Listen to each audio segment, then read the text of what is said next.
Hello and welcome back to the Grey Cricket. Oh, we're covering day 5, one of the highlights in terms of days of Test cricket in the history of the game. I'll read some scores to you. Ian Higgins here, Sam Perry over there. Pez, hi. Hi. New Zealand started the day 62 for 2. They were leading by 165. They had a stick for a bit. They declared at 169 for 6. That left England with 272 to chase off 75 overs. They finished on a very civilised, respectable, gentlemanly 170 for 3. That is a day of Test cricket. In England. But here goes. Yeah. Can you put it to me in grade terms? Of all the days of cricket, that was a day of grade cricket, and I'll give it to you in grade terms. Fucking waste for Saturday. That was a fucking waste of 5 days of anyone's life. Yep. Now, the 3 things to talk about. Now, Pez, we're just going to focus on the day's play because we're recording the main show proper, the main podcast available on Spotify, iTunes, YouTube, etc., which we'll cover later today, and that involves a couple of nice guests as well. But just in terms of the day's play, 3 things. Number 1, did England bat too slowly? Did they bat too slow? They were chasing 270 off 75. Joe Root after the game said, we were never really a prospect of winning the game. They finished 100 runs short, 7 wickets in the bank. Didn't really have a crack at it at any point. When I say didn't really, they did not have a crack at it at any point. Did they bat too slowly? Well, from the perspective of an idiot off the internet who is deeply invested in the England bus coming apart over the year, yeah. Yeah. Yeah, they did. Yeah. If I try and walk in Joe Root's shoes, no. Because they hardly have blokes who are going to motor, do they? They hardly have blokes who are going to motor. What I mean is, Joe Root's looking at his team. Yeah. He's looking at a couple of blokes who have barely played Test cricket. Yep. There's 3 or 4 of them who are coming off literally 0 runs in the first innings. Correct. And I think the cost of a loss was greater than the gains of winning. Yeah. But they've dug themselves into a hole, England. I don't want to get into too much analyses. Yeah. They've dug themselves into a hole by setting their success around the Ashes. Yeah. The whole thing had a feel of a warm-up game. Yeah. And I think that the frame was wrong around it. I think there is a parallel world where England go for it and win. But maybe I don't understand life in 2021 where the next thing is more important. It's funny in this exact context of like, the winning and losing and drawing of this game. Usually like Test cricket has its own context within the match itself. But this, more than any other game, has had the context of like 12 months, probably even like when they didn't go to South Africa in like the context of everything going on. World Cup as well, IPL gear, I guess. It's almost like a cricket ICC calendar was like the context of this game rather than the actual match itself where like as soon as it rained on day 3, it was like, oh, that's it. Yeah. So I don't know. I got this from... it was a centre wicket. Yeah, exactly. And I got this from George Dobell. He said that Sibley, who scored 60-odd in the final innings, scored the 7th slowest half-century from an English opening batsman this century. One of the more niche stats again. But the point is that he couldn't get off the square, but he's got some runs on the board, and so he ended up just having a centre wicket. And one of those ones where he's done well in the game and that he scored a 50 at Lords in Test match cricket against a good Test match side. But not really a great one for the CV, because now people are just online and talking about how shit he is. It's good, isn't it? I just felt like I was watching a centre wicket, mate, to be Fucking honest. dull. And Yeah. I can understand on the day yesterday why they come to that decision with all the context leading into it, but I think that the frame needs rethinking, and I think there's a chance the whole approach could blow up in England's face later on, but we'll save that for the other cast. I suppose more than this and the other 2 things I want to talk about, like this this match especially just had the context like cricket was back. Remember, like 5 days ago, I personally was like, so great to have cricket back. There's 7,500 people there in England watching the game at Lords, but that's nice. It's gonna be 17,000 people next week at Edgbaston. Fortress. But I was just thinking that there's a couple of people in the crowd there who were on the retro New Zealand kit, the Beige Brigade kit. You know, a lot of Antipodeans living in London, for instance. They would have gone through a horrible lockdown during winter during there. They're coming out the other side of it now. One of the best places in the world to be is in Europe in a Northern Hemisphere summer. Beautiful time in the world. Cricket's being played. The best team for those people's life, for the New Zealand people. Best cricket team in their life. Go to Lords. Fucking huge excitement, and then England roll out that shit. I'd be like, who wins? Who fucking wins from that? It was fucking dull as shit. They should be angry about that. It was bullshit. I thought New Zealand had every reason to turn up on day 5 and have a centre wicket themselves, you know, and just go through the paces, get a few balls into them, get a bit of form. They set the game up. Ross Taylor swiping balls from left, right and centre, even though we can't see it. That's my view. We'll talk about that later. Eyes are gone. But, that New Zealand held up their end of the bargain. Yeah. I don't know. I mean, that's the nature of one of those dangly carrot declarations. You want to have a go at that? Yeah, you want to have a go? Because if it falls apart, then you really are humiliated. And the worst thing, there's nothing, something worse than a draw is being cucked. Yeah. And so what England did do was avoid being completely cucked by New Zealand. So Pez, second thing I want to talk about, would New Zealand have won without day 3 rain? Well, yeah, once again, a hypothetical where there's clearly an objective answer that we'll get to the bottom of. Say the thing that I want you to say by setting up that question. Yes. Yes. They would have won. I don't know. But, they played the better cricket. They played the more solid cricket across the days. England at no point were in front of that game. Exactly. At no point were they winning, except for when maybe Mitchell Santon was bowling some declaration bowling in the 4th innings to Joe Root. Just kept bowling full tosses. Yeah. Hurt his finger, but Yeah, he hurt his finger. Couldn't land it. But the whole game, England B felt like Bambi on ice. Yeah. They were just slipping, sliding around. I'll play a bit of Test cricket. Yeah. Not even their... I'll play a bit of Test cricket. Not even their big dogs are able to make much of an impression either. I mean, that's probably what Stokes and stuff does to a team. He kind of binds the rest of them, allows them to play well. But like Broad and Anderson had their moments, but they weren't overly penetrating. Root made another 40. My favourite part of the match was really Wagner getting angry when he was bowling to Stuart Broad and playing 4 or 5 of the best shots I've seen this century. As well. Yeah, at 11. At 11.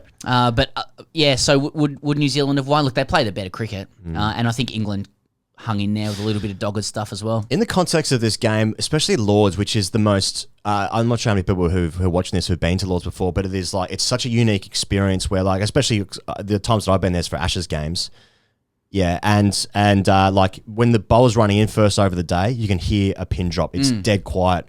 And that's a very unique experience. So it's quite serene. And then you contrast that with Wagner bowling Stuart Broad in this nothing meaningless series, which no one cares about, evidently.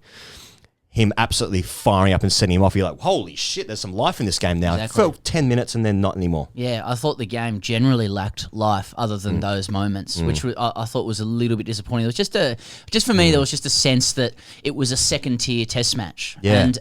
And that's obviously a contrivance of everything that happens in cricket, and you can't separate it from coronavirus as well and guys quarantining, etc. But even so, it was just a little bit disappointing to me that it just had that feel to it. I mean, New Zealand, understandable, they got bigger fish to fry later. That's agreed from all countries. They're playing World Test Championship final, but I don't know, just England were turning up, having their own centre wicket. I feel. Yeah, fucking weird. Yeah. All right, Pez, third and final thing. Who were the losers in this match? Who were the losers? I think there were very few winners, probably 3 blokes who won. Yeah. Burns, Conway, Southee. Those are probably the 3 winners. Yep. A lot of losers in this game. A lot of losers. That's cricket, isn't it? I mean, even Bradman failed most of the time. True. We're all losers. When you put into context how often Bradman failed, and he was the best ever by a fucking couple of mile. standard deviations. So it really makes you think. It does make you think. What are we doing? Exactly. Well, the winners... Name some losers. Well, firstly, the winners are always the guys who don't play. Yeah. You're always a winner when you don't play in cricket, which is why England's approach to this is quite good. Ben Folkes had a great test match. Ben Folkes is firming for the Ashes. Seriously. So Marco, anyway. Daniel Sturridge became a very good player when he was injured for a while there. You get better by not playing. Yeah.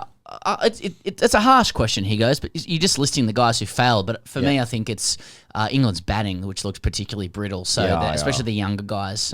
Shield Berry did a piece overnight or heading into the 5th day saying that England have their team in balance in the sense that you're meant to have experienced batters and young, youthful, exuberant bowlers, but England have it flipped. Their bowlers are experienced and kind of getting on, and their batters are green around the gills. So Crawley, Lawrence, Bracey, even Ollie Pope. Ollie Pope was a little bit like, what are you doing with your brand, with your elbow out and that kind of thing. For New Zealand to worry about Ross Taylor, just from what I saw, but he's obviously getting himself through the Test Championship final. There was he swiped a few, looked out of sync to me, looked a bit like, where are your feet, where are your eyes, something's gone there. And Kane Williamson's flown under the radar because he's still a big boy and we'll always give him a lot of love. But heading into the series, it was a bit like, well, he's a big boy on a big stage, which he doesn't get very often. And he failed in Australia last time out. He's missed out here. He's got 2 big tests for a big boy. He's got 4 innings, Can he produce? I had exactly the same thought, Pez. First of all, James Bracey, I feel for him because he's got a duck on his test debut, and he's obviously that far down the pecking order in terms of the wicket keepers that England have. He may never play again. That's probably his reality in terms of. He looked a bit symbols. Butler, Bairstow, Folkes are all ahead of him. That's 3 wicket keepers ahead of him. In what other scenarios is it going to come to pass where he gets a game? Probably unlikely. So I feel for him in that regard. Do you feel for him that he has a test cap though? It's a good result. Yeah. That's good. But then I had Kane. And it's an interesting one because, what it comes down to is, and it's purely from a selfish perspective, but in all sporting competitions, cricket or any other sport, I just want to see the best perform against the best. And I want to see the best players do the best things. That's what I want. And I feel like not asking much. And that's all I want. And I feel like with Kane, and it's a bit of a effect of they just don't play any Test cricket. They never play any away series. They hardly play any Tests at all. That's sort of how it's gone. But I was just going through his hundreds. He's got 24 Test hundreds, 13 at home, 11 away. So that's good. That's good, right? And then I was going through. So he's got in 2015 he got 100 against Australia at Perth and Brisbane. He's got 100 at Lords in 2015. He's got 100 in Ahmedabad against India in 2010. But there's been no away hundreds for Kane since Pakistan, Abu Dhabi, 2018. And 2018 actually might have been the last time they actually even played away. But it just feels like this is a big moment. I want the fucking best to do the best things. And in that big series against Australia, what it would have been anyway, he didn't turn up. And so I just want to see fucking him do really well because then it's like, this guy's a player. This guy's a baller. But he's already got 24 Test hundreds, so fuck, what do I know? Exactly. Cricket's never good. No, cricket's never good. Cricket's never good. All right, Pez, hashtag RCDC. Hashtag RCDC. Boys, can you please explain me this craze about Lord's Honours Board? What the fuzz? Great players like Sachin Ponting have never had that. What's this fuzz about? What's the fuzz about, mate? Well, Abhishek, cricket is about confected narrative. Cricket is, especially in England, it's all about all the bullshit around it that means absolutely nothing, but also paradoxically everything. That's right. It's your name on an honours board. It's guaranteed legacy. Legacy. It's someone walking into a room going, I recognise that name, therefore your name has brand and power and everything because you scored a particular amount of runs at this ground. Cricket is a game that wouldn't even make sense to aliens, if they came down. I don't know. If you don't understand a Lord's Honours Board, do you understand the Anglo brain? Do you understand the English civilised brain? I would love to know. What? We should ask Ponting how he feels about not being on the Lord's Honours Board. He scored fucking hundreds everywhere. Think about the 2005 Ashes. He scored that 156 at Manchester. People say it's like one of the best things I've ever seen. No 100 at Lord's, so for Ponting. Yeah. Is that confirmed? No, 100. No, this sounds about right, actually. Yeah. And Sachin's an interesting one, isn't it? Because he never did well against England, in England. Yeah, that's why they sort of rate Kohli high. They rate Kohli high. Speaking on behalf of all Brits. That's right. That's right. All Brits. So, would Abhishek be more satisfied if he knew that it really burnt Sachin and Ponting? Maybe that's what Abhishek is saying. Because maybe what Abhishek is doing is speaking for all Indians, and that's obviously a calm thing to do. Yeah. In one dialect. But perhaps if such an important honour cannot be bestowed upon Ricky Ponting and Sachin Tendulkar, then is it an important honour at all? Yeah, but it's not a Hall of Fame board. It's just who's done well at the home of cricket. Does Abhishek, is he just missing the basic point, which is what they just haven't scored 100 there? Is that what we're doing? We're just answering that Rubik's Cube style? Feels like it. United 016 says, hashtag AskTDC, on the thought that Dr. Grandhome troubles root because it's third grade medium pace. I remember Sachin once saying that the bowler that gave him the most trouble is Hansi Cronje, who is the best shit third grade bowler in the history of Test cricket. Bit of alphing there from Sachin, I would have thought. Yeah. Who's the best bowler you've ever faced? Oh, Hansi Cronje. Is that match fixing stuff? The best shit third grade bowler in Tests. It's like I keep going fucking back and forth. This is the best like a pendulum. Shit in third grade in Tests. It's really tempting to say some names and then you say it and you're like, all of those blokes would get you out. Yep. For starters. He's mentioned, I thought Tendulkar himself, but he could bowl. Graham Gooch looked pretty ordinary. We saw Tim Payne open the bowling for his first grade side. Yep. It looked pretty third grade, but they seemed to think it was pretty good. But maybe Tassie first grade is third grade. Yeah. You could say that about Matthew Wade. Oh, no, wait, he bowls 140s. By 140s. He'd kill you. Yep. Mike Atherton, you could say that. Oh no, 100 first class wickets. Has Atherton got 100 first Something class like that. wickets? Leggies for his back. Okay. I saw Ian Healy bowling a charity match. Oh, Grim. yeah. Data? Alistair Cook. Oh, yeah. I saw Mark Taylor. I saw him bowl double bouncer. Yeah. I mean, but Yeah. they're not that. That's not quite the third grade they're talking about. He's the best third grader. Mark Elam?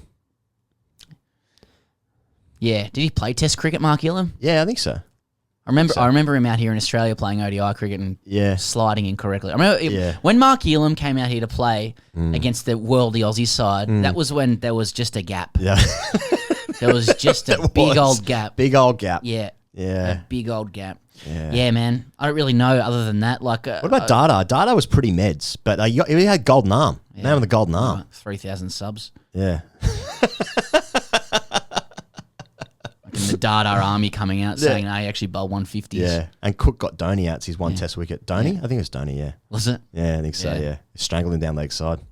I don't know. I like watching Damien Martin bowl. Oh, He could yeah. bowl a bit, remember? Yeah. Even Ponting, early Ponting. Yeah, but then he could bowl. Goatee I don't Ponting? want to say they're shit because Ponting could bowl wheels. Yeah, probably. And then later on in his career, he bowled off spin. Ponting? Yeah. Did he? I can prove that too. Yeah. Okay, good. As long as there's evidence. All right, and that's the wrap-up of this test match of day 5. We're going to wrap up the entire test match later on the podcast, which will be out today on Spotify and iTunes, and also right here on YouTube as well. So see you then for the second test match as well, starting this week, and then the week after that, the big one, the World Test Championship final. See you then.